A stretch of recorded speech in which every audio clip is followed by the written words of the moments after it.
Eyni pulu ödəyirik, amma bəzi evlərə güclü, bəzi evlərə isə zəif internet verilir. Deyəsən Aztelekom ayrı seçicilik edir. Bunu öyrənmək və internet sürətini artırmaq istəyirsənsə, bu videonu diqqətlə izlə.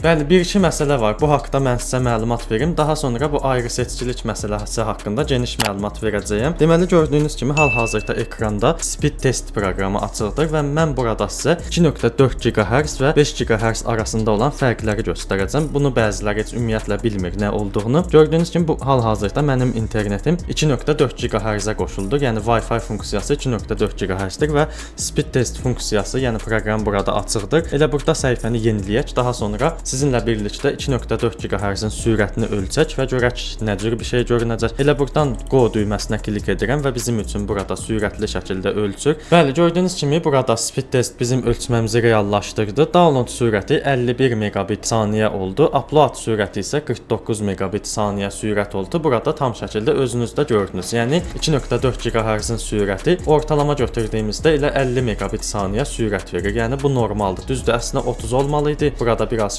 şişirtmə rəqəmlər də görünə bilər. İndi bu haqqda da videonun irəliləyən dəqiqələrində deyəcəm.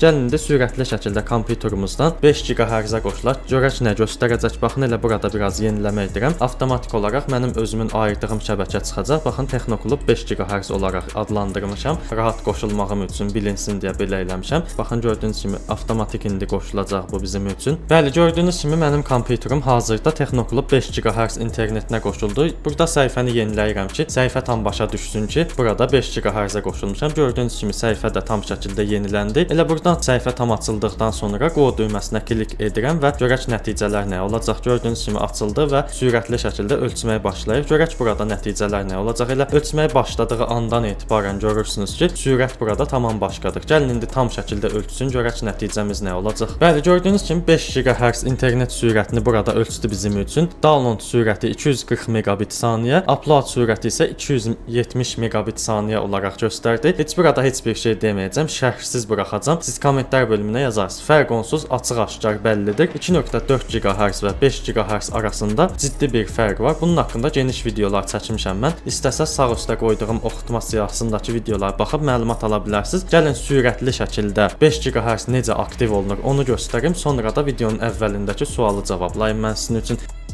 Deməli, gördüyünüz kimi buradan Nokia modemin Dipon Home Gateway deyə bir sayt var. Oraya daxil oluruq. Bunu onsuz modemin arxası tərəfdən baxıb edirik. Bizə aid bütün məlumatlar orada qeyd olunub. Bunu bir də göstərmirəm. Baxın, buradan bu formada giriş etdim, login dedim və bizim üçün hazırda giriş edəcək. Rahat bir şeydir. Baxın, saytın arayüzü, yəni sistem interfeysi açıldı. Belə bir şey gəlsə tamam deyin. Çətinlik çəksəz buradan türkcə dilinə çevirə bilərsiniz. Baxın, siçanın sağ düyməsi ilə çəkdiniz ən aşağı, türkcə dilinə çevir edirsiniz. Avtomatik olaraq bütün sözlər türkcəyə keçir və burada ağ, yəni şəbəkə yazılır. Bu düyməyə klik edib buradan kablosuz 5 GHz bölümünə keçid edirsiniz. Avtomatik olaraq burada bütün məlumatlar görünəcək. Baxın, gördüyünüz kimi gəldi. Burada olanak vermək bölümü var. Bu sizdə quş işarəsi olmayacaq və bu qutunun içi boş görünəcək. Baxın, eynən bu formada olacaq. Onu bu formada göy rəngdə edirsiniz və daha sonra biraz aşağı düşürsüz və burada siz şəbəkəyə, yəni SSID adına ad qeyd edirsiniz. Baxın, mən Texnoklub 5 GHz yerləşdirmişəm. Daha sonra burada VPA anahtarı deyə bir şey var. Burada siz kodunuzu yerləşdirirsiniz. Yəni eynən 2.4 GHz-də olduğu kimi Wi-Fi-nizin kodu olacaqdır və burada Wi-Fi axtarış bölümündə 2 dənə Wi-Fi adı görünəcək. Nə adı qoymusunuzsa onlar görünəcək. Sadə bir şeydir. Bunu aktiv edib istifadə edə bilərsiniz. 5 GHz ilə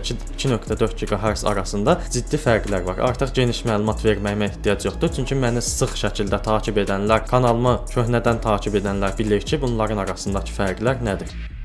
Bəli, indi isə ayrı seçicilik sualına qısa bir sürətli cavab verim. Daha sonra keçək digər vacib modem ayarlarımıza. Deməli, ayrı seçicilik deyərkən mən nəyi nəzərdə tuturdum? Bildiyiniz kimi bəzi evlərdə az öncə videomuzun əvvəlində qeyd etdiyim kimi eyni pulu ödəyirik, eyni modemi işlədirik, eyni fiber optik xətlərdən istifadə edirik, amma bəzi evlərdə internet sürəti nəyi var, yəni ciddi şəkildə zəifdir. Bunun səbəbi elə burada süni intellektimiz olan ChatGPT-dən də soruşdum. O da mənim sözümü təsdiqlədi ki, kabellərdə olan cüzi boşluqdan ola bilər və ya modemdə hər hansı bir nasazlıqdan ola bilər və ya digər unsurlar burada nəzərə alınmalıdır. Eynən az öncə göstərdiyim kimi, bəlkə də digər evdə 5 GHz yox, 2.4 GHz işlənir. Ona görə də bunu nəzərinizdə saxlamalısınız. İnternet buna görə fərqlənir, yəni zəiflik buna görə yaranır. İndi videonun irəliləyən dəqiqələrində mən sizə bir sirr verəcəm. O sirrə görə də siz biləcəksiniz niyə görə mənim internetim güclü, nənəmgilin interneti nəyə görə zəifdir. Yavaş-yavaş bunu tam öyrənəcəksiniz. Tam aydın başa düşüləcək. Çünki az öncə modem konfiqurasiyası dedim. Bu haqqda məlumatınız olmalıdır mənim fikrimcə. Gəlin indi keçək digər ayarlarımıza.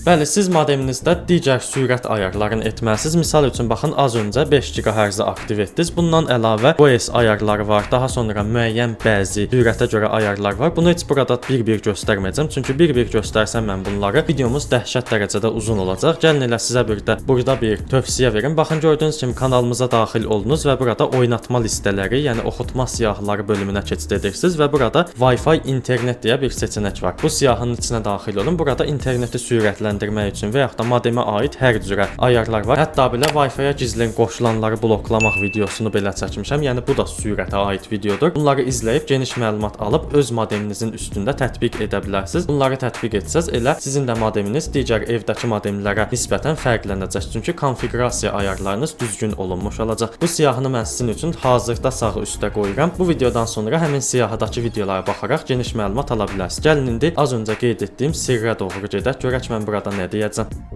Bəli, birinci sirrimiz budur ki, siz Aztelekoma, yəni internet provayderinə dəqiqədə zəng edib narahat etməyinizdir. Yəni, misal üçün internetdə cüzi bir zəiflik olur, o dəqiqə 170-i yığın zəng edin. Nə oldu? Misal üçün internet o dəqiqə kəsildi, zəng edin, narahat edin onlar. Yəni tez-tez zəng etdiyiniz zaman onlar da görəcək ki, siz haqqınızı tələb edirsiniz və bununla sizin internet sürətinizi düzəldəcəklər. Yəni əgər ciddi problem varsa, özlərindən bir işçi göndərəcəklər, onlar da gəlib sizin cihazlarınıza falan baxacaq, yoxlanış edəcək, problem varsa həll edəcək, yox əgər sistemsel problemdirsə, uzaqdan özləri həll edəcəkdir. Baxın, gördüyünüz kimi Aztelekomun saytına daxil oldum. Hətta belə burada özləri də qeyd edib ki, hörmətli abunəçi, internet sürətinizin artmasını istəyirsinizsə, 2.4 GHz tezliyindən 5 GHz tezliyinə keçid etməyiniz tövsiyə olunur. Belə bir şey yazıblar. Baxın, özləri belə qeyd edirlər ki, 5 GHz-ə keçin, internetin sürəti artacaqdır.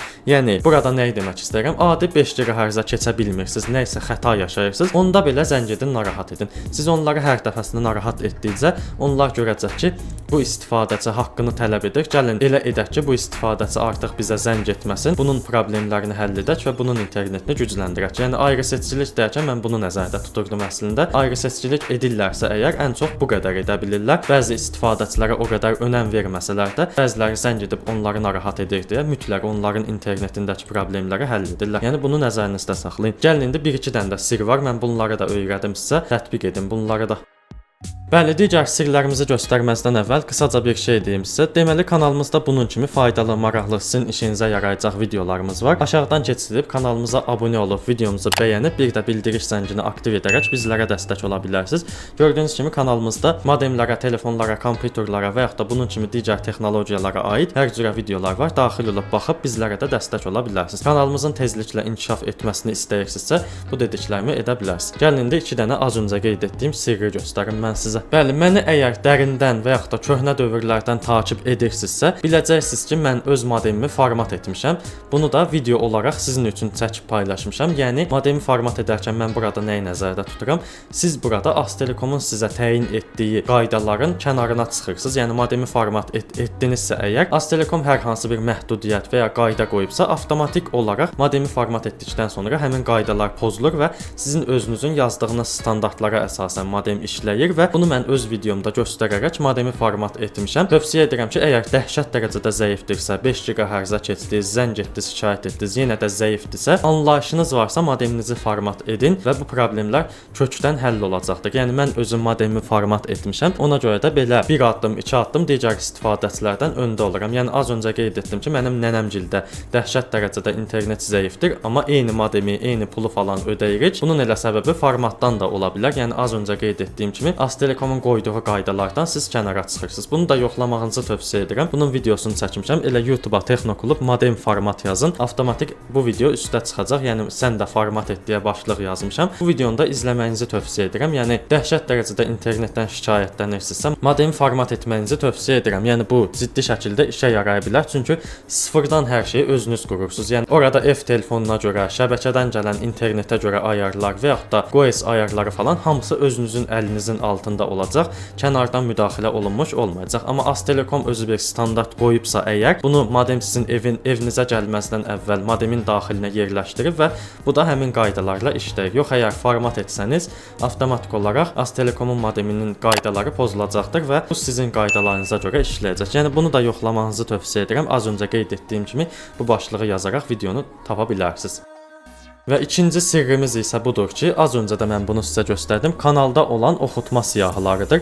Burada indi bəzi qaydalar, ayarlar yadımdan çıxır. Ona görə mən sizi buraya yönləndirirəm. Bu oxutma siyahısının içində modemə, pingə, internetə, sürətə, daha sonra MS-ə görə hər cürə videolar var. Baxın, axırıncı dəfədə hər cihazda 5 GHz tutacaq deyə bir video çəkmişəm. Yəni bu siyahının içində modemə, internetə görə hər cürə videolar var. Daxil olub bu siyahını başdan ayağa izləyin. Yəni sizə lazım olan əsas ayarları öyrənmək üçün bu siyahını izləməyinizi tövsiyə edirəm. Bu zaman siz mənim hazırda yadımdan çıxan ayarları öyrənəcəksiniz və onları da tətbiq edəcəksiniz. Çünki bu videonu sürətli şəkildə çəkirəm. Bəzi ayarları qeyd etmək yadımdan çıxır. Ona görə də bu oxutma siyahısını izləməyinizi tövsiyə edirəm. Misal üçün baxın, siqnalı 100% et deyə bir video atmışam. Bu da burada olan siqnal bölümündə olan 75%-i 100%-ə qaldırmağı göstərir. Yəni hamısını izləməyinizi tövsiyə edirəm ki, orada lazım olan qaydalarımız var. İndi bəziləri deyəcək ki, sən elə ancaq burada oxutma siyahısını, videolarını falan reklam etdin, amma elə deyil. Həqiqətən də məni köhnədən takib edən istifadəçilər bilir ki, modemə aid hər cürə ayarlar göstərmişəm və öz modemimin başına hər cürə oyun açmışam. Bəzi istifadəçilər bunu bilir həqiqətən də.